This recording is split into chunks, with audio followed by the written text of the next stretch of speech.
Hi there, welcome once again to the Dukascopy TV studio here in Geneva. I'm Ben Jones. Alongside me from the American Pavilion is Michael Bremer. Michael, thank you very much for joining us today. My pleasure. So we're taking an in-depth look at the film industry today. So can you begin by telling us a bit of background about yourself and your personal involvement within the film industry? Right. I always knew I was fascinated by this industry, and I went to UCLA Film School. Straight upon graduation, went into the business in all sorts of capacities, and found that a lot of them were frustrating me. I wanted to do more. Somehow I landed in the international distribution arena and fell in love with it. I was traveling around the world. This was the heyday of the video boom in the 80s.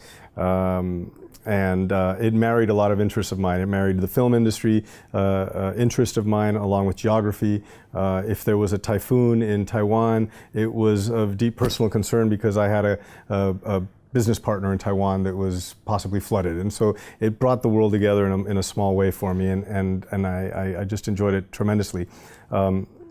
Unfortunately, the video wave crashed with the privatization of television around the world in the early 90s, along with a little technology called a DVD. Of course, since then, the digital revolution has taken over. So I started finding other ways of kind of staying involved and segued into producing. Produced 2 independent features, produced 2 television movies. Tremendously satisfying. But you know, as you get older, you kind of try to find ways to branch out. And for me right now, the thrill is seeing the next generation come in. I really enjoy working with the American Pavilion, where I can recruit students from around the world to come and enjoy the Cannes Film Festival and kind of see firsthand how the global marketing of a film works. So that's kind of how I got involved. Okay, now you mentioned obviously the Cannes Film Festival. What I'd like to know is how much of an impact can festivals like this have on the modern day film industry?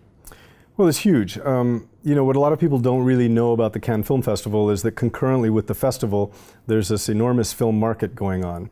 And combined, the market and the festival make this the world's largest media event of the calendar year. So you've got journalists from all over the world. You've got financiers from all over the world. You've got tax experts, insurance experts.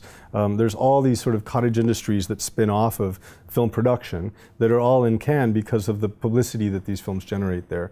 So in terms of launching a film, for example, you can't really get better awareness than in Cannes. So there's that aspect. There's the aspect of sort of contrived marketing of an existing product, and then there's also the discovery aspect, where a film that maybe is off of people's radar suddenly shows up and everybody finds it, and there's a unity that you share when film lovers from all around the world discover a film for the first time together at a film festival. So it's huge. I mean, all the film festivals have their role, but the Cannes Film Festival is kind of the mother of all festivals, I think, especially internationally. Yeah. Okay, do you think the impact that it has is going to continue as well? I do. That's a thorny question.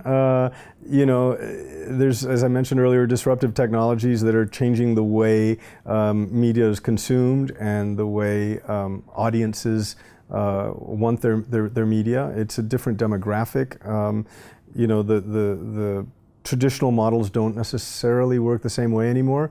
But I do think that in terms of publicity and promotion and marketing, the film festivals, especially one as high profile as Cannes, will continue to have an impact, absolutely. And finally, is the online age having quite a negative impact then on the more traditional film industry? You know, I think the initial quick response to that would probably be yes, but I don't think it necessarily has to be negative. You know, you certainly see a lot of what are traditionally considered theatrical talent gravitating toward the new outlets. Media is being consumed in all sorts of ways now, and a lot of players that you wouldn't think would be getting into the production business are, such as Netflix, Amazon. I think even Xbox now is going to be starting you know, original content. They hired a former CBS executive to run creative for them, so that says something. And I don't think it's going to end there. I think there's YouTube stars that are finding audiences.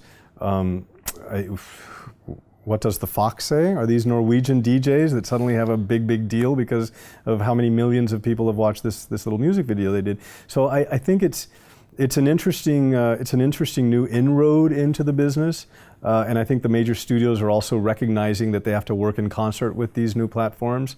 So is it going to affect? Yes. Is it going to be negative? Debatable. It's definitely siphoning off eyeballs, and it's definitely distracting people's attention. For example, all the major networks in the United States used to have an original movie night, and over the last, I would say, 10 or so years, they've pretty much all shut down. They started realizing that unless it's a sporting event, guys won't necessarily stay tuned to a TV show for longer than an hour. So the only people that are really making long-form television movies anymore are Lifetime. This is an American women's channel, Hallmark.